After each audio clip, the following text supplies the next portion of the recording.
Assalamualaikum warahmatullahi wabarakatuh. Insan muda, jumpa kembali bersama gue Ilham Radipta di podcast Bertamasya edisi ngetem spesial di Posko Mudik daerah Cirebon, Taman Cirebon Power. Dan ini adalah kali kedua tim podcast Bertamasya hadir di Posko Mudik meramaikan dan juga menghibur para pejuang kampung halaman. Nah, ini dia. Jadi kita di sini ingin meramaikan dan membersamai para pejuang, dan di Posko Mudik ini kita memfasilitasi para pejuang kampung halaman itu untuk kenyamanan di perjalanan dan juga keamanan pada saat di perjalanan pulang ke kampung halaman. Dan di podcast kali ini gue ditemenin sama salah satu narasumber yang mendukung dan membantu Bapak Ibu sekalian yang lagi mudik dan melewati Posko Mudik Cirebon Power yang ada di rest area Taman Cirebon Power. Bersama saya di samping sudah ada Bang Adi Malo. Ya. Bener ya, Bang Adi ya. Assalamualaikum, Bang Adi. Waalaikumsalam. Sehat. Alhamdulillah. Bang Adi, saya manggilnya Bang Adi apa Bang Malo? Bang Malo aja. Bang Malo aja ya, lebih akrab dipanggil Bang Malo. Ini Bang Malo kalau kita lihat-lihat, beliau nih kayaknya senior nih dompet duafa. Udah berapa tahun Bang di dompet duafa, Bang? Kalau di dompet duafanya sih tahunnya deh. Tahun lah ya, tahun itu saya. Tapi di ini ya, sebelum di DMC saya sudah pernah bergabung di Kampung Ternak. Oh, iya. 2008 ya. 2008 itu berarti 17 tahun, Bang. Sweet 17 di dompet duafa, luar biasa. Di tahun 2012 saya mengundurkan diri dari Kampung Ternak. Oke. Waktu mungkin jangka 1 bulan, saya ditarik di dompet duafa. Jadi pertama Bang Malo ini ngurusin hewan ternak untuk dompet duafa, apa namanya? Tabung wakaf. Apa sih namanya? Kampung Ternak. Kampung ternak yang buat Idul Adha ya. Idul Adha ya. Terus setelah dari situ resign dulu, lalu ditarik ngurusin untuk kemanusiaan social disaster ini. Oke, berarti tahun berapa join di DMC? Tahun 2012 itu juga lumayan, 13 tahun ya. 13 tahun. Masya Allah, gimana nih suka duka 13 tahun atau total secara keseluruhan itu 17 tahun sebagai amil ya kita nyebutnya ya. Kalau untuk suka dukanya menurut saya banyak sukanya. Banyak sukanya karena memang kita beraktivitas ya, atau kita sebagai amil di dompet duafa itu sangat luar biasa ya bagi saya, menolong orang ya, pertama apalagi di DMC itu kemanusiaannya itu luar biasa ya, buat masyarakat ya, atau warga Indonesia yang memang tertimpa bencana itu sangat luar biasa menurut saya ya, apalagi saya memang punya jiwa sosial tinggi. Jadi saya seru aja gitu di DMC dompet duafa. Dan dari dompet duafa lah saya bisa keliling betul, Indonesia. Betul. Karena belum tentu ya kan, ada orang yang bekerja di kantor belum tentu bisa ya, mengunjungi tempat-tempat. Jadi ketika ada bencana, Bang Malo datang ke sana membantu sekaligus mempererat silaturahmi dengan warga sekitar. Jadi nambah saudara juga ya Bang ya, sambil bantu. Jadi, kalau dari pengalaman saya, kalau kita turun atau terjun ke respon bencana, biasanya itu kita punya saudara, malah kita dijadikan anak dengan warga atau misalnya orang sepuh di situ, daerah tokoh di situ ya. Itu kita, karena kita juga sempat tawari jodoh kan. Tapi berarti Bang Malo ini dalam 1 tahun itu lebih banyak di luar daripada di rumah. Betul. Termasuk ini. Berarti ini selama bulan Ramadan Bang Malo lebih banyak di bulan Ramadan, lebih banyak di luar daripada bersama keluarga. Betul. Lebih banyak di bulan Ramadan. Apalagi di aktivitas seperti ini ya, Posko Mudik. Berarti Bang Malo ini ada kemungkinan tidak bersama keluarganya itu lebih sering ya. Lebih sering. Udah berapa? Berarti udah 13 kali. 13 kali. Di DMC membersamai para orang-orang yang berangkat, para pejuang kampung halaman ini. Bang Malo support mereka dengan fasilitas-fasilitas seperti ini. Jadi memang kalau misalnya di bulan Ramadan itu ada bencana, ya mungkin saya mendampingi para pengungsi yang ada di lokasi bencana. Atau ada pelatihan relawan, atau ada tadabur alam, dan biasanya kita atau saya tuh ikut di kegiatan itu. Iya. Tapi keluarga sempat komplain nggak dalam tanda kutip nih? Wah, anak berapa Pak? Anak sekarang 3. Anak 3. Oh Bapak keluar mulu nih, Ramadan nih, mau Lebaran bareng Bapak gitu. Iya misalnya. betul sekali memang ya. Tapi memang karena sudah biasa ya. Kebetulan juga istri saya itu kan juga relawan. Oh, jadi sudah oke. tahu, Konsekuensi, betul. bagian dari pekerjaan Betul. dan bagian dari membahagiakan orang lain. Betul sekali. Jadi memang sudah paham ya. Iya. Apa aktivitas kita atau kerja ayahnya Seperti apa? Jadi anak saya juga sudah diberikan pemahaman sama Ya, itu. Dan ya, saya ya, juga ya, ya. selalu memberikan pemahaman juga ke anak saya bahwa kalau saya dipanggil Abi ya sama Abi, anak saya, ya. Abi ini kerjanya bantu orang, jadi mungkin jarang di rumah. Iya. Jadi akhirnya anak saya itu punya empati. Lebih tinggi. Dan anak saya malah mendoakan saya juga. Oh, masya Allah. Nah, itu alhamdulillah saya disupport ya dengan Iya. ya berkat keluarga jadi Iya, saya bisa iya. masih bisa sehat Iya. dan lancar lah kalau diberikan kelancaran kalau di lokasi Keren banget. lokasi bencana atau di lokasi kegiatan yang kedua. Nah, kalau yang di sini nih aktivitas posko mudik yang di Cirebon Power ini udah keberapa kali nih? Kalau Bang. lokasi di Taman Cirebon Power ini sudah 2 kali. 2 kali, berarti tahun sebelumnya sama tahun ini.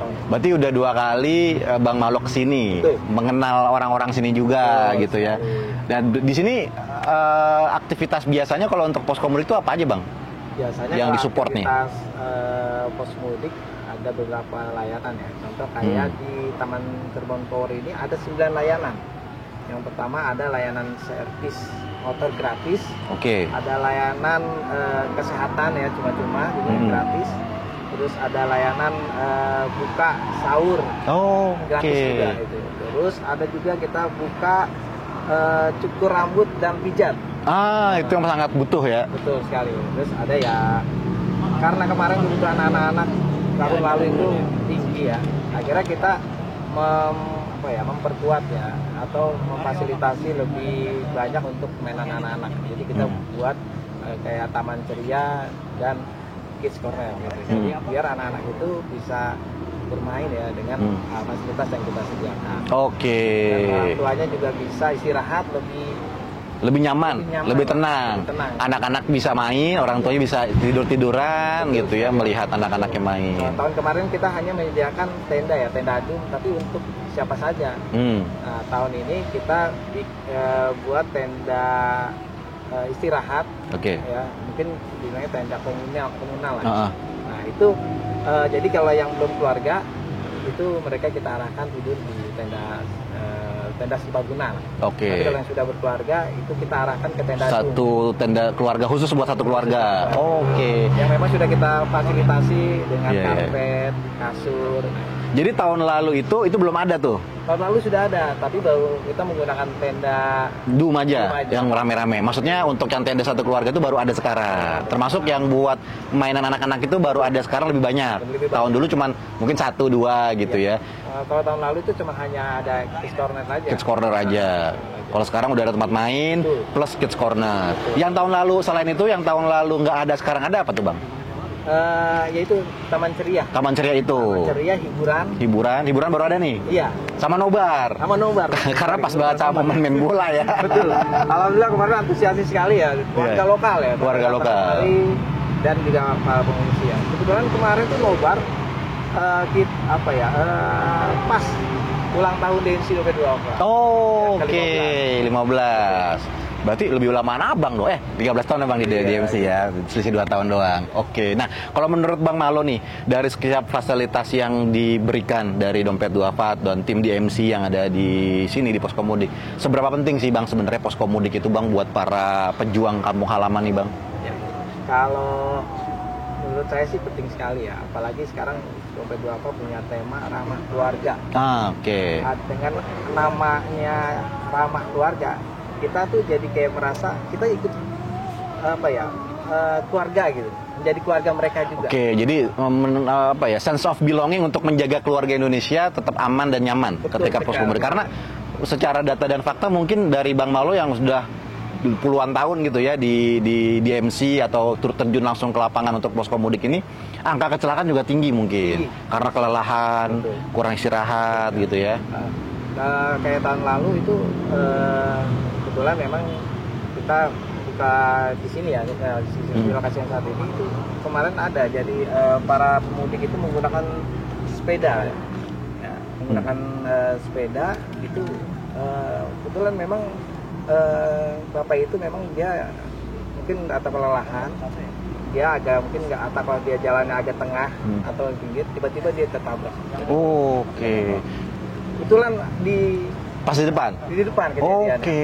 Akhirnya kita langsung tindakan, kita periksa, langsung kita bawa ke rumah sakit. Nah, terus kita langsung menghubungi keluarganya, ya karena dari keluarganya pengen bapaknya dibawa pulang lagi ke Jakarta. Akhirnya kita bawa ke Jakarta. Dibawa pulang ke Jakarta lagi? Ke Jakarta lagi. Tadinya mau pulang ke Purwokerto. Purwokerto. Cucunya katanya. Iya, pakai sepeda dari Jakarta. Dari Jakarta. Show. Nah, itu tahun lalu ya. Itu juga ada juga yang kecelakaan juga roda 2 ya, kebanyakan kecelakaan roda 2. Mungkin mengantuk ya. Iya, microslip gitu ya. Makanya tadi fasilitas buat istirahat tiduran terbantu jadi lebih banyak gitu ya. Jadi buat kenyamanan para pelaku pemudik ini ya biar lebih nyaman. Karena memang itu yang kita prioritaskan ya, dari pengalaman-pengalaman yang kita jalankan pos mudik. Memang baru kali ini ya ada fasilitas untuk para pemudik untuk bisa rehat atau istirahat dengan nyaman, dengan tenang gitu. Iya. Kalau kayak Bang, misalnya kita buka dulu kali nih Bang. Udah aja nih. Boleh nih, dibuka nih. Wah, kita minum dulu deh. Alhamdulillah. Minuman ini disponsori oleh, nah itu. Kalau mau masuk iklan di sini, hubungi nomor di bawah ya, para pelaku brand ya. Bismillah.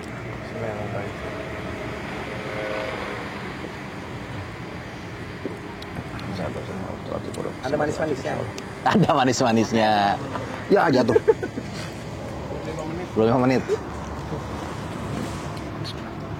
Tapi alhamdulillah teman-teman di sini, walaupun aktivitasnya tinggi, untuk puasa ya masih terjaga. Jadi tetap puasa di aktivitas. Wah, keren. Karena memang udah terbiasa di lapangan ya, Bang ya.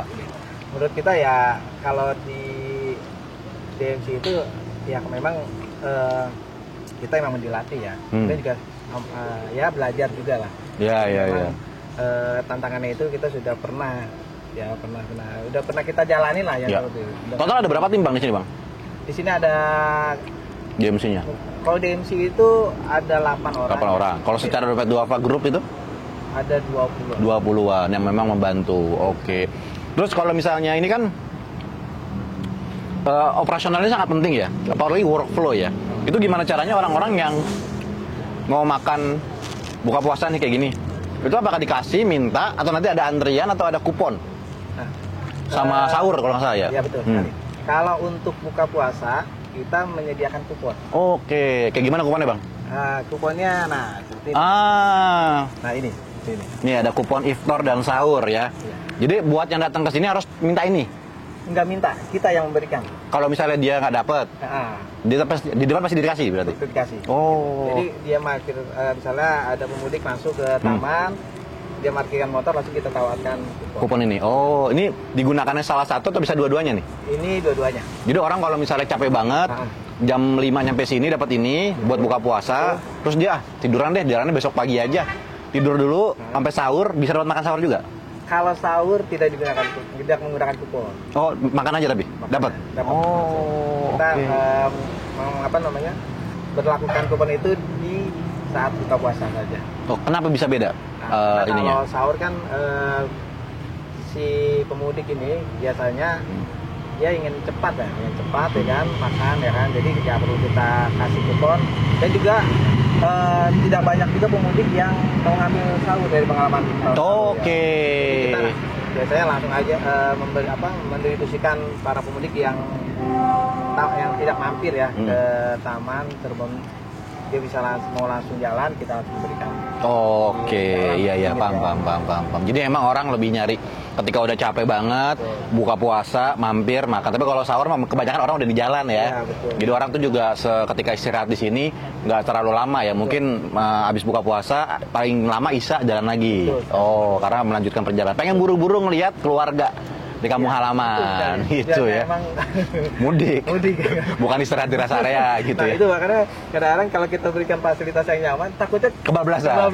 Emang sampai berapa lama sih Bang ini dari kapan sampai kapan pembukaan posko mudik ini? Pembukaannya kemarin ya. Kemarin tanggal 25. Sampai tanggal? Sampai insya Allah sih sampai tanggal 29. Oh 29 sampai nggak sampai Lebaran ya? Ya pengennya sih pengen sampai Lebaran. Oh. Tapi kasihan yang punya keluarga. Benar kayak tadi ya, beneran ditinggalin ya. Tapi setelah itu memang fokus ke mudik, tidak fokus ke arus balik, tidak ada tuh. Nah, untuk saat ini beberapa tahun yang lalu ya. 2 tahun yang kebelakang ini memang tidak ada layanan arus balik, tidak ada. Karena? Ya mungkin karena apa ya? Fokus di keluarga Lebaran, hari raya gitu pertama. ya. Yang kedua nggak terlalu ramai kayaknya. Oh, nggak seramai mudik, ya. Kalau sekarang bedanya apa Bang? Tahun ini sama tahun lalu dengan waktu yang sama nih ya. Kan ini H+2 setelah buka kan. Keramaiannya itu lebih ramai tahun lalu apa tahun ini? Kalau sebenarnya sih keramaian itu tergantung dari kita mendirikan titik posnya ya. Oh, gitu. iya. Kalau misalnya arus mudiknya sih ya seperti biasa. Tapi kalau untuk mereka untuk mampir ke pos itu beda dengan sekarang ya. Tapi tergantung lokasinya. Kalau lokasinya menurut dia nggak nyaman kan dia mungkin nggak bakalan dia mampir gitu. Bisa. Tapi kalau ini sih harusnya nyaman ya. Kalau untuk jumlah para pemudik yang ingin pulang ya sama lah dari tahun mirip-mirip lah ya. Biasanya kalau udah dekat-dekat Lebaran baru rame. Dan gitu. apalagi sekarang itu kan sudah ada akses tol ya yang bisa langsung ya. Itu kan untuk yang punya kendaraan mau roda 4. Jadi kalau roda 2 pasti enggak. Pasti lewat sini. Iya betul. Pasti lewatnya ya Pantura lagi. Lagi. Nah, jalur selatan nagrek lagi ya kan. Iya benar. Tapi kalau saat ini tahun ini Dompet Duafa ini buka posko mudik ada berapa banyak Bang? Kalau tahun ini 2 sekarang. 2 di mana aja? Di Kampung Rambutan ya, sama titiknya di Jakarta sama di mana? Taman Cirebon ini 2 berarti. Jadi memang fokus orang sebelum jalan atau di jalanan yang dari Jakarta mau keluar di Kampung Rambutan bikin posko mudik sampai ke Cirebon. Oke. Biasanya sih Dompet Duafa buka layanan tuh 5 titik ya. 5 titik. Kenapa bisa beda dari 5 jadi 2? Mungkin ini ya melihat dari mungkin bisa juga lihat dari udah banyak kali pemanfaatannya mungkin. Manfaat atau karena banyak juga Pak yang saling mendukung momentum untuk mungkin ada lembaga posko-posko mudik ya. Memang buka di beberapa titik yang memang udah ada layanan dari lembaga lain dari brand-brand lah gitu. Kan banyak tuh sekarang ya. Kalau saya lihat diperhatikan di berita tuh setiap komunitas tadi Bang Malo juga bilang pada bangun posko mudik. Betul. Ada beberapa tuh yang bangun. Terus juga brand banyak juga yang bikin posko mudik. Terus lembaga juga banyak yang bikin. Jadi bagi-bagi kesempatan buat komunitas yang lain atau lembaga yang lain untuk mendukung masyarakat Indonesia melayani mudiknya gitu ya. Jadi ada 2 titik yang dipilih Kampung Rambutan karena memang itu historical tahun lalu mungkin lebih ramai di situ sama di sini. Ini memang ramai. Oke. Ini semua gratis ya? Semuanya gratis. Dari kesehatan tadi ya, kesehatan, terus sahur, iftar, itu kok bisa gratis Bang? Kan ini kos keluar lumayan gede nih, duitnya dari mana ini? Ya duitnya dari para donatur. Yang mengamanahkan ke Dompet Duafa. Terus berarti program ini bisa sambil berjalan, program ini bisa didukung juga oleh para masyarakat Indonesia untuk melalui zakat, infak, sedekah. Betul sekali. Dan wakafnya itu. Ada nominal nggak sih kalau orang mau donasi ke sini? Kalau mau donasi di sini sebenarnya tidak ada. Tidak ada, 5.000 bebas, mau 10.000 gitu ya. Jadi mumpung masih musim 10 hari terakhir nih di bulan Ramadan ya, kayak Lailatul Qadar, dan juga bisa dilipat gandakan amal ibadah ya, pahala jariah. Bapak Ibu yang nonton di rumah juga bisa buat mendukung program Dompet Duafa, posko mudik, dan juga program-program Dompet Duafa lainnya baik di bulan Ramadan maupun di luar bulan Ramadan dengan cara lihat di deskripsi, itu nomor rekeningnya sudah terpampang. Tinggal di save, masukin ke mobile bankingnya Bapak Ibu sekalian, kirim donasi yang terbaik dari Bapak Ibu sekalian buat dukung program-program yang ada di Dompet Duafa. Karena program yang ada di sini itu mendukung juga untuk masyarakat yang membutuhkan gitu. Dan kita juga di sini kalau nggak salah tadi saya sempat lihat, kalaupun datang dapat gratis, mereka juga bisa donasi ya, betul, dukung gitu ya, betul. Bang Malo ya. Betul. Memang kita juga membuka outline ya, atau membuka apa namanya semacam series ya, atau semacam apa namanya buat bagi pemudik yang ingin berdonasi, itu kita sediakan tempatnya. Nah, itu dia. Jadi sekalian kita mudik, sekalian kita beramal. Betul gitu sekali. Ya. Kalau misalnya kita mampu, ada ya. Kalau misalnya nggak ada, ya nggak apa-apa. Jadi menikmati fasilitas yang diberikan oleh masyarakat yang lainnya yang memiliki kemampuan buat mendukung program Dompet Duafa. Dan terakhir Bang Malo, karena kita mau makan habis buka puasa, biar nggak kelamaan juga habis itu sholat maghrib. Pesan-pesan dong buat para pemudik nih Bang Malo nih. Kira-kira dari Bang Malo ada apa nih pesan-pesan buat para pemudik di tahun 2025 atau 1446 Hijriah? Silakan Bang Malo lihat ke kamera. Ya, bagi keluarga kami yang ingin memudik ya, jangan lupa keselamatan yang diutamakan. Ya, kalau sahabat mudik kelelahan, ya istirahat obatnya. Kalau sahabat mudik ingin melanjutkan perjalanan, jangan lupa periksa lagi kendaraannya. Agar apa? Biar semuanya aman dan lancar. Jangan lupa tujuan kita itu adalah bersilaturahmi dengan keluarga, maka pastikan keamanan di jalan. Ya, bahwa keluarga kita itu menanti kedatangan kita. Minal aidin wal faizin, mohon maaf lahir dan batin. Nah itu dia Bang Malo, terima kasih atas waktunya. Insya Allah kita bisa ngobrol-ngobrol setelah ini secara offline ya, biar kita bisa tahu dapat update ada info apa aja di posko mudik dan juga posko mudik yang ada di Kampung Rambutan. Nanti kita akan ngobrol di luar. Nah buat para pejuang kampung halaman ya yang lagi melakukan perjalanan mudik, khususnya yang melewati posko mudik Dompet Duafa di Cirebon Power, mampir ke sini, jangan lupa menikmati fasilitas yang sudah disediakan oleh Dompet Duafa. Dari mulai cek kesehatan, dari mulai makan, terus juga posko buat anak, mau cukur rambut bisa, pijit-pijit juga bisa. Nah, jangan sampai lupa masukin di pin maps-nya kalian, mampir ke sini, bisa ngobrol-ngobrol. Dan juga bisa cek kondisi motornya ya. Ditungguin di sini sama gua dan juga tim dari Posko Mudik Dompet Duafa. Dan buat Bapak Ibu jangan lupa buat subscribe channel YouTube ini, aktifkan notifikasinya, like, komen, pastinya share video ini biar masyarakat Indonesia yang lain tahu tentang program Dompet Duafa dan juga bisa turut serta mendukung program yang ada di Dompet Duafa. Insya Allah ketemu lagi sama gue Ilham Pradipta di podcast pertama Syah. Assalamualaikum warahmatullahi wabarakatuh.